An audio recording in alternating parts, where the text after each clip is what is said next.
Hello and welcome to The Drum. I'm Steve Cannane. Coming up, are the polls starting to turn against Tony Abbott? Labor power brokers deliver more bad PR for faceless men. And the white paper for the Asian century. What does it mean for our engagement in the region? Our panel tonight, New South Wales Greens MP Kate Fairman, Simon Cowan from the Centre for Independent Studies, and in Canberra, Bernard Keane from Crikey. And you can join us on Twitter using the hashtag #TheDrum. Well, the Gillard government has been selling its plan to forge closer ties with our northern neighbours after the release of the Asian Century White Paper. The Prime Minister says the 25 national objectives will help Australia take advantage of the region's growing economic power. Put simply, it's about keeping our economy strong and making sure that we are ready to seize the opportunities in Asia. It's about our population being skilled and being Asia capable. And it's about businesses having the capability to also reach out to Asia and get into the supply chains, get into the markets, get into the opportunities for growth. As part of the government's plan, all students will be encouraged to study one of 4 priority languages: Mandarin, Hindi, Indonesian or Japanese. And that will be tied to a broader overhaul of school funding. We can't any longer continue to have such a small proportion of kids in our schools learning Asian languages. Remember that Asian literacy and cultural engagement is already a part of the national curriculum, and as we continue to implement the national curriculum, this Asian languages component will become very much a part of that too. The opposition has welcomed the idea but questions how the government will pay for them. My concern is that we've seen the government announce white papers before, like the 2009 Defence White Paper, and then its response to it was actually to cut budget funding for defence. So my concern about the white paper is while it sets out some wonderful aspirational goals, there's no commitment to extra funding, there's no strategic plan, no detail on how we would actually reach those goals. In fact, the government's own budget review last week undermines many of the 25 recommendations in the report already. Bernard, what's your reaction to the white paper? Well, for anyone who was around in the 80s and 90s, I mean, there's a lot that's pretty familiar. We saw, or we heard a lot of this from the Hawke and particularly the Keating governments, 20 plus years ago. I mean, Ross Garnaut was the first to really sort of tease out these issues. And the Keating government in particular, I mean, the whole big picture vision from Paul Keating was, very Asia-centric.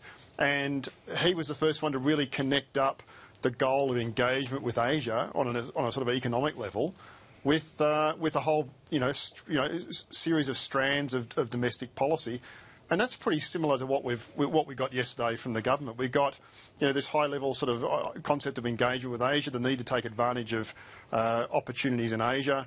The difference, of course, being that now we're sort of a whole generation of economic reform and a mining boom later than we were back when Paul Keating talked about this sort of stuff.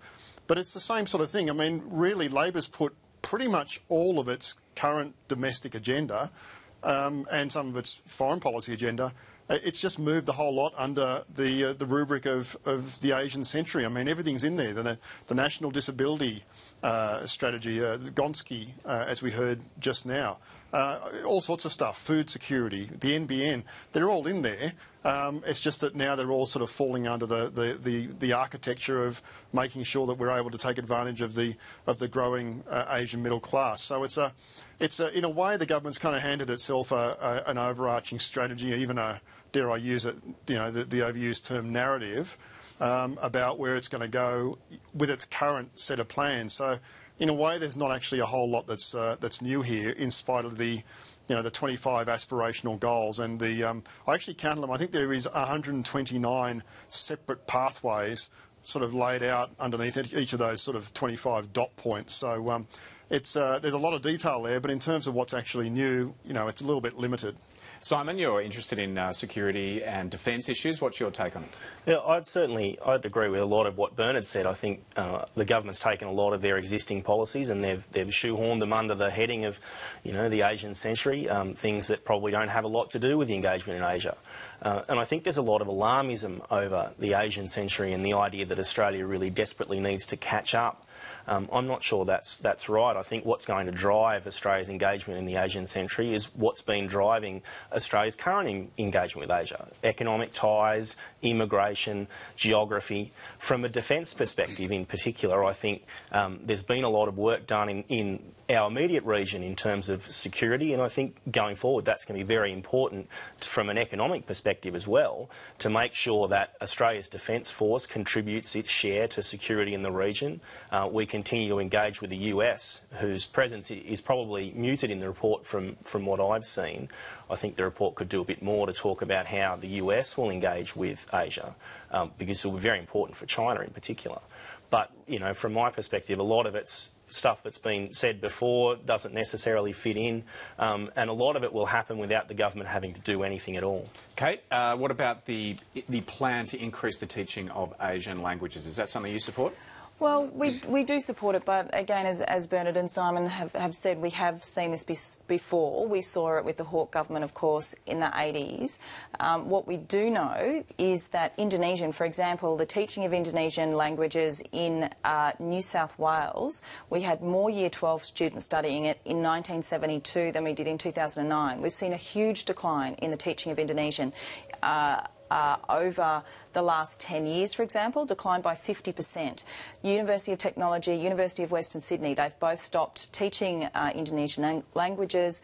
University of New South Wales will stop next year. So we're actually seeing this huge decline. You could almost say a crisis in one of the priority languages that the government is so keen to promote. So they also have to have a look at that. If they're saying school curriculum, they need to have a look at what's happening in the universities right now. Well, for his view on the white paper, we're now joined by Rory Medcalf, the Director of the International Security Program at the Lowy Institute. Rory, welcome to the drum. Thank you. We're now 12 years into the Asian century. What took so long for this white paper to be delivered? Well, I think that's a really good way to open the conversation, because, frankly, this is a document that has wonderful aspirations, as we've heard. I think some good ideas, but we should have seen this document some years ago when, for example, we had a budget surplus big enough to actually undergo the national transformation the Prime Minister is talking about. Better late than never, I suppose. Now, you've identified a few weaknesses in the paper, but let's start with the positives. What do you think's good about it? Sure. Well, I completely agree with the need for Australia to engage with Asia across the board. I mean, by some definitions, I would say Australia is essentially an Asian country. If you define Asia as the Indo-Pacific region, well, we are the quintessential Indo-Pacific nation. So there are positives about recognising that, about recognising that we shouldn't just be selling commodities to Asia. We should have a diverse economic engagement. We should be skilling our people, Asian languages, capabilities to deal with Asia culturally and so on across the board. So there's a lot that's good in there. The huge question is, will the government deliver? And we just don't know that yet. OK, what about the weaknesses in the paper? The paper's supposed to address the opportunities and the challenges of the Asian century. The PM made that clear. But if you start dissecting the paper, there's a hell of a lot more there about opportunities than challenges. I think it's an extremely optimistic set of views. And, for example, the rise of the middle class in India and China is welcomed as the great economic driver of Asia and our opportunities. And fair enough, it is.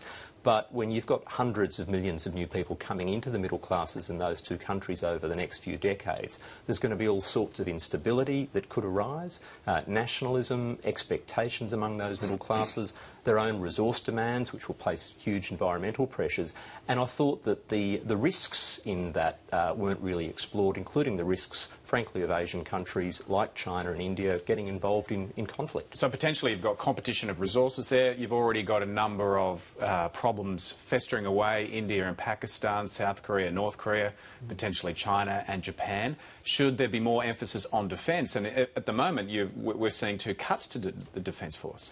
Well, the government will say, rightly, that there's a defence white paper coming, another one after the 2009 one that sort of seems to have disappeared down the memory hole a little bit. But, you know, this paper should at least have set the scene for the next defence white paper to say what the government expects of our defence force and our diplomatic capabilities, intelligence and so on in the Asian century, maybe as tools for very positive engagement, but also for more defensive purposes, and it didn't really do that. So that was one note where I was disappointed. What about the issue of languages and study more broadly? There's this plan for 12,000 scholarships for young people to be able to study in the region, also the plan to boost Asian languages in Australian schools. Will that make a difference? Look, it can and it should make a difference. Of course, though, if you're training students in Asian languages now, we're not going to reap the dividends for a long time, and it's a pity that the paper didn't, for example, look at migration for basically big quotas to bring language teachers into Australia, because that's one of the categories we're going to desperately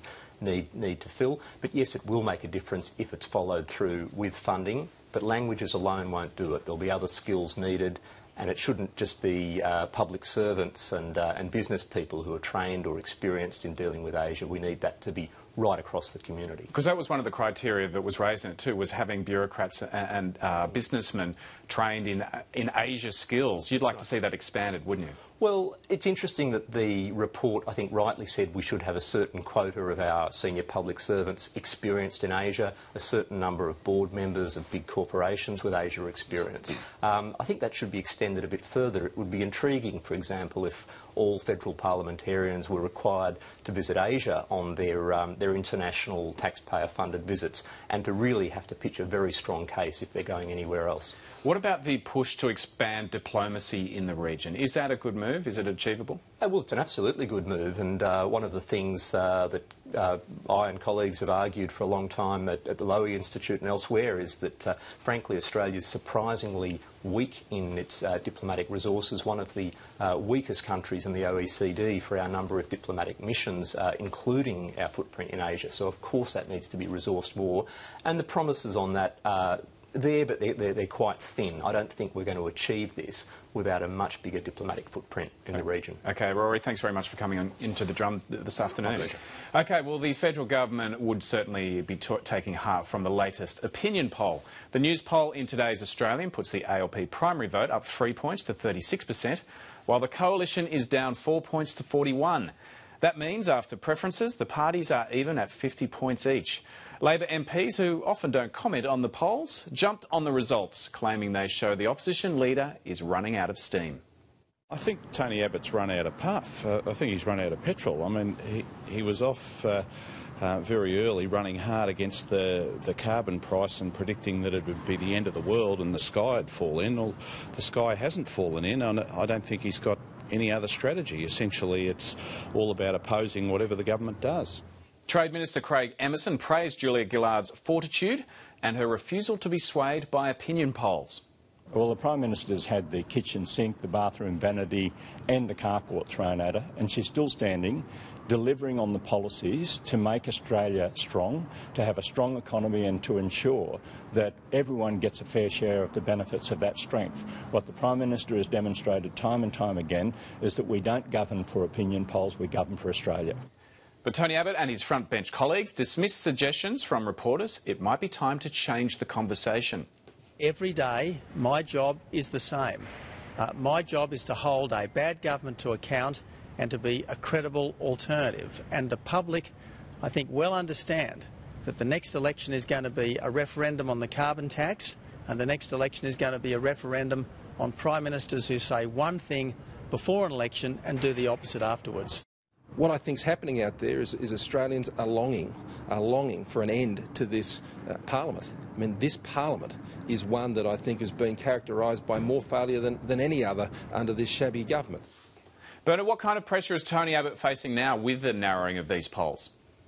Well, I think this is as much about Julia Gillard as it is about Tony Abbott. I'll get to Tony Abbott in a sec, but I mean, Labor's collapse in the polls and Julia Gillard's personal collapse in the polls started back in February last year when she announced the commitment to the carbon price. Up until then, post-election, she and Tony Abbott and Labor and the coalition have been neck and neck. So, in a way, what we're seeing now is a kind of a repair of the long period of damage that carbon tax commitment did to Labor. What Tony Abbott's done wrong, I suspect, is that he's failed to use a long period of ascendancy, even bearing in mind the fact that he was never very popular himself and oftentimes pretty much as unpopular as Julia Gillard. He hasn't used it to actually do anything about crafting an alternative agenda. He's stuck to the negative, which he is amazingly good at. I mean, he is simply probably the most outstanding opposition leader in terms of that sort of campaigning that we've ever seen. But he's failed to use the opportunities he's had to really sort of develop a fallback position, which is, you know, some elements of a positive agenda. He's got paid parental leave, but that's sort of pretty much it as far as domestic policy goes. And when he continues to press lines like, well, the next election is going to be a referendum on the carbon tax, well, you know, already the carbon tax is kind of disappearing in the rear-view mirror, and it does start to look a bit like he hasn't got a plan B. So that's probably something he's going to have to work on over summer, because going into an election year, you know, he does look a bit as though his tactics kind of really aren't working out as planned at the moment.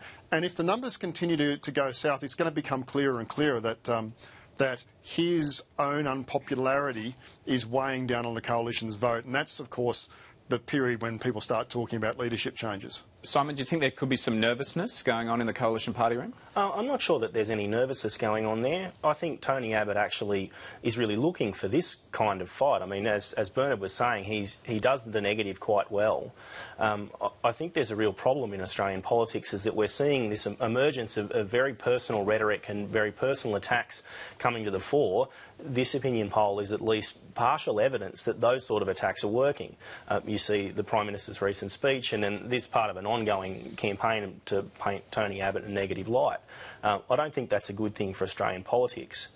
Going further than that, I think there's a significant issue in Australian politics with opposition in particular trying to adopt that small target approach that worked so well for Kevin Rudd in 2007. You know, don't announce any policies, don't be out there presenting your views in case someone disagrees with you. Just sit there and adopt the positive bits that the government comes up with and throw mud until we get to an election. I think the Australian people are very tired of that approach. Kate, what do you think's going on here? Well, I think they're also tired of Tony Abbott saying that he's going to repeal the carbon tax if elected, or the price on carbon if elected.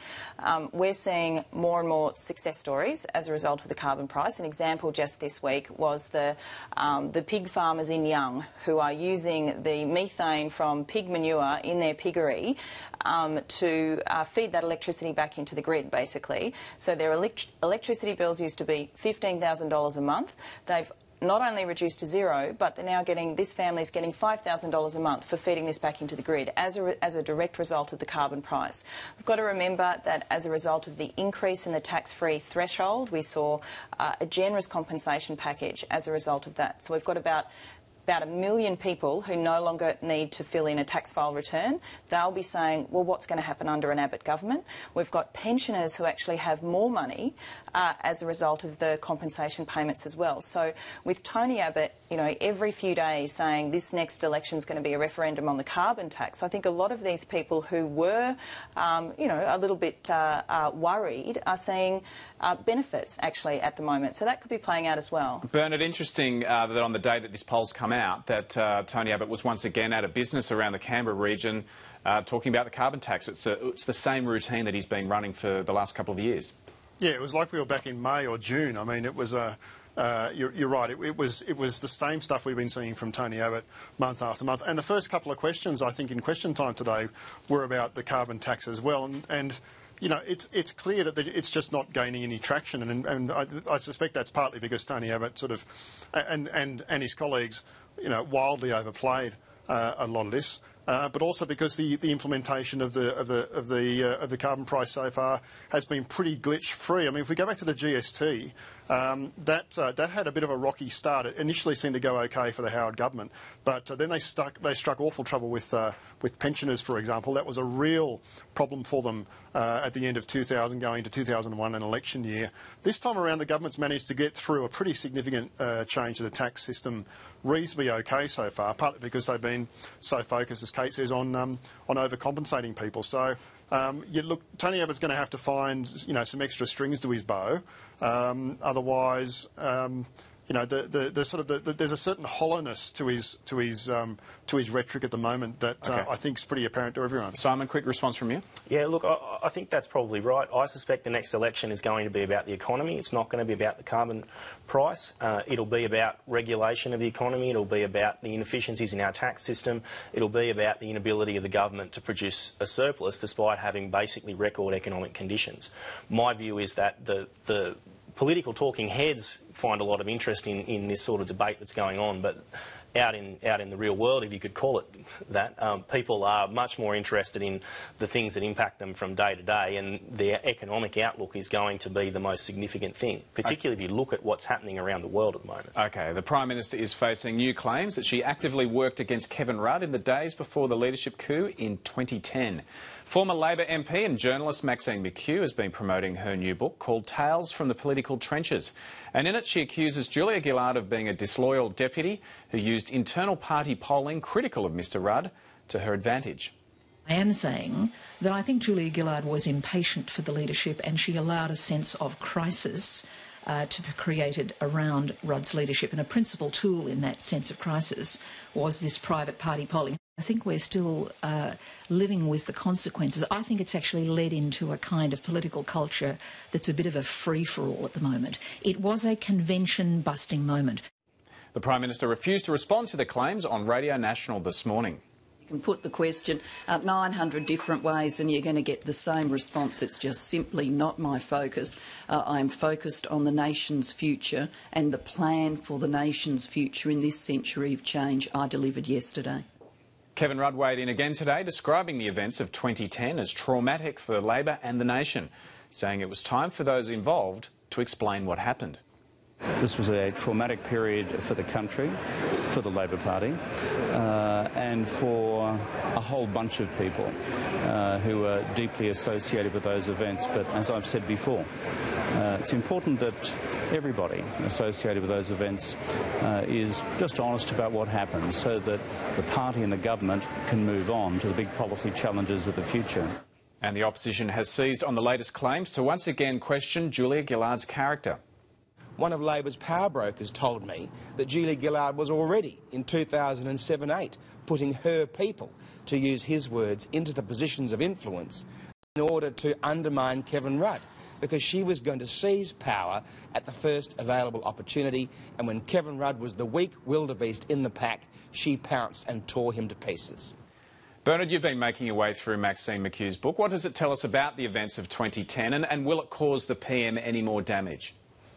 Well, we've got a couple of narratives. One, the sort of Maxine McHugh narrative is that Julia Gillard was this over-ambitious deputy who was desperate to use anything to get the top job, and she allied herself with factional power brokers who were resentful of the fact that Kevin Rudd wasn't paying them enough attention. That's kind of the core, Rudd supporter narrative. Against that is basically the government line, which is that Kevin Rudd was this sort of dysfunctional psychopath who couldn't run anything, and needed to be moved on. So when Kevin Rudd says we need some honesty about that, well, we're not going to get anything more than the two sort of narratives that we've already been given. What we do get that's new from Maxine McHugh, though, is a bit more detail about this issue of the private polling that was used during June 2010 to undermine Kevin Rudd. And in particular, there's two claims in the book that are, I think, pretty significant. One is from Robert McClelland. He's put his name to it. He's gone on the record saying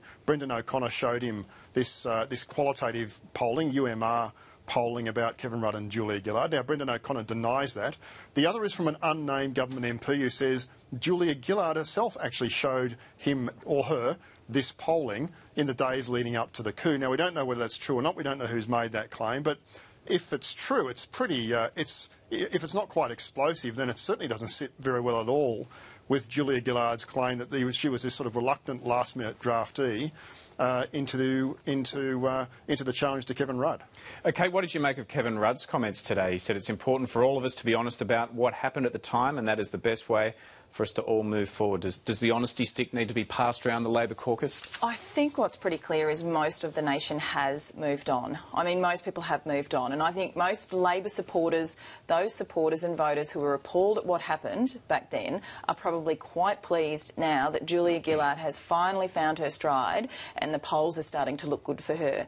And I think they would be looking at this and just going, what are you doing? And I think it would be a small minority of Labor supporters who are actually pleased with what Kevin Rudd is doing right now. Simon, what do you think? Yeah, I agree with that. I mean, I think Julia Gillard's paid the price for being part of that coup, and I think that the public have decided in their own mind what role she had.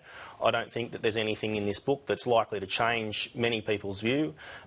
You know, I can see why Maxine McHugh would want to write it, given, you know, she's obviously got quite a close personal association with those events. But I don't think the electorate at large really will turn too much on this. What I think is more interesting about this event is that it's another event in a long line of events of Kevin Rudd supporters coming out as soon as the government starts to make some headway and just doing something to destable things a little bit. I mean, the government itself has made a few missteps, but there's been quite a lot of these sort of Kevin Rudd pops up again on TV or you know, one of his supporters says that she did something wrong and all of a sudden it's back to the leadership debate again, and I'm not sure that that's helpful at all. OK, well, Julia Gillard is refusing to buy into the internal party row over whether Penny Wong should keep the top spot on Labor's Senate ticket in South Australia. Over the weekend, this state conference relegated the Finance Minister to second place in favour of factional leader Don Farrell, who played a part in the leadership coup against Kevin Rudd. Leader of the House, Anthony Albanese, is furious. He's threatening to press the ALP National Executive on the matter this Friday. The opposition leader says it's proof the faceless men of the party are still calling the shots, and he's challenged the Prime Minister to take them on.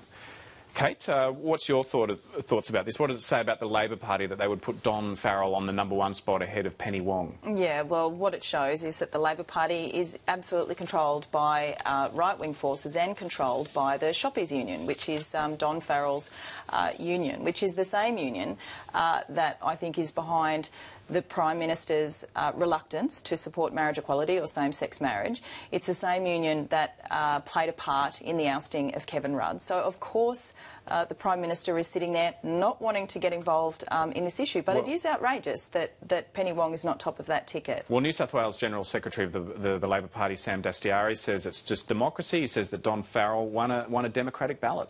Well, it's not really democracy. Democracy would be all of the Labor Party rank and file voting on who they wanted top of the ticket. That's what the Greens do. That's real grassroots democracy in parties. This is right-wing, well, all factional heavyweights. We know that they control at least 50% of the ticket, and we know that the Shoppies Union is one of the most powerful on the floor of the conference. They've got a lot of shop assistants who are apparently signed up to the union. It's a bit of a mystery in terms of how much they all pay. It's a bit of a mystery in terms of how much all of those members are actually involved in the union and are able to have a say. But we do know there's a lot of people who work in retail and they are signed up. So there are tens of thousands who are signed up to this union, apparently. So therefore the union's very powerful and it is able to call the shots. And unfortunately, it doesn't just call the shots in terms of, you know, labour and industrial relations issues. It calls the shots within the Labor Party in terms of moral issues like, well, supposedly moral issues like marriage equality or same-sex marriage. Bernard, the PM was asked about this today and she said she wouldn't say whether Penny Wong should have got that top spot or not. Does that say the Prime Minister's powerless to intervene? Oh, I'm not sure she's powerless to intervene. I think if she really wanted Penny Wong to be top, she'd throw a weight behind it. But, I mean, politics, as John Howard sort of said, you know, politics is about numbers, and if the numbers don't stack up, then you miss out. I mean, it's not as if Penny Wong's in any danger. The #1 and #2 spots on the ALP Senate ticket are safe as houses, so there's no real impact in terms of that. It's more a question of the optics. I mean, Labor's been running what looks like a fairly successful campaign against Tony Abbott as a sexist and as a reactionary sort of social conservative, and here they are elevating Don Farrell from Australia's most reactionary, socially conservative, and maybe even sort of homophobic unions to the top of the ticket. I mean, the optics of it is pretty wretched, given, you know, the very strong focus that Julia Gillard and the government have had on the whole sexism issue over recent weeks. And Simon, it hardly makes the ALP look like a meritocracy, does it, having Don Farrell above Penny Wong? It certainly doesn't, and I think I don't think the issue so much as sexism. I think the issue is that the factional leaders on the right are sending a bit of a message to some other people in the party, and it's most unfortunate because it really shows a contempt for the Labor Party as a whole and somewhat of a contempt for the voters, that you've got a cabinet minister who isn't considered important enough to be leading the Senate ticket in her state. I mean, the factional leaders are saying, you know, we still run this party. We still have the numbers on the floor where it counts. And there's been a lot of talk lately, I think, about trying to take on the factions and somehow break this down. This is a bit of a message to say, you know what, we actually still have this power. Well, the Greens are copping some flack over an unusual planning day for New South Wales MPs last week. The agenda for the meeting asked members to pretend they were explaining their party and its ideas to aliens. The Sunday Telegraph reported no specific policies featured in the matters up for discussion. The Greens lost 3 of their 4 seats in last weekend's ACT elections, and they're facing predictions of fading support at the next federal poll. Now, Kate, you're about to leave the New South Wales Parliament to have a run for the Senate. What did you think of this idea when you saw it on the agenda? Well, anybody that has undertaken any strategic planning, full-day workshops, and I think most, people who work in big corporations, for example, do it all the time, NGOs, they would be well aware that part of the agenda, particularly at the very beginning, is like an icebreaker exercise, normally very uncomfortable, and you don't want to do it, and you roll your eyes and go, oh. So this was almost one of those. And what it Did you have to catch your fellow Greens as well as a trust exercise? Or? No, we did not have to do that, but I have worked in organisations where we have had to do that, and it's kind of quite freaky. So that's what that was about. It was 5 minutes. I think basically all we had to do was explain the whole world as we knew it in 5 minutes. It was to get us out of our box. And did you raise your concern that this would help your enemies portray you as being wacky? Well, no, I didn't. That might have gone through my head at the time when I saw it. But, these things, we should be able to do stuff like this. I mean, it was a quick 5-minute thing. The rest of the day was very productive. And those weird little 5-minute exercises you get at the beginning of strategic planning retreats, that's what they're like. And unfortunately, News Limited, who have said they want to destroy the Greens at the ballot box, got their hands on it. But presumably someone leaked it from the Greens to News Limited. No. What happened was one of us left some papers in a place where we shouldn't have. So that wasn't a leak. And hand on my heart, that's what happened. OK, so the Greens need to get their paper shredders in order. Again, exactly. It wasn't Butcher's paper, was it? And different coloured pens and lots of sticky notes, Bernard. That sounds about right. Coming up next on The Drum, the story behind the rise of underworld figure Carl Williams and what led to his brutal murder in jail. We're going to talk to investigative journalist and author Adam Shand about his new book on the crime boss. Our guest tonight is an investigative reporter who's been writing about Melbourne's underworld over the last decade. Adam Shand's latest book focuses on crime boss Carl Williams, the baby-faced killer who became a cult figure courtesy of the hit TV series Underbelly. Williams was at the centre of Melbourne's gangland killings, and after being convicted of murder, he met a rather gruesome end in Barwon Prison at the hands of another inmate. Adam Shand, welcome to The Drum. Thank you very much. Now, in the book you write about how you were contacted by a Year 12 art student who was doing her major work on Carl Williams, and she told you that when he died, she received 50 text messages from her mates about Carl Williams. Why is it someone like Carl Williams can be a folk hero for that 18-year-old and her friends? Well, she was, I think, 10 when he was really on his rampage in 03, 04. But I think watching Underbelly and seeing all the media coverage and so forth, a whole new image was created for Carl, and they were responding to that image, which is much more like a sort of movie narrative type Carl, not the real Carl.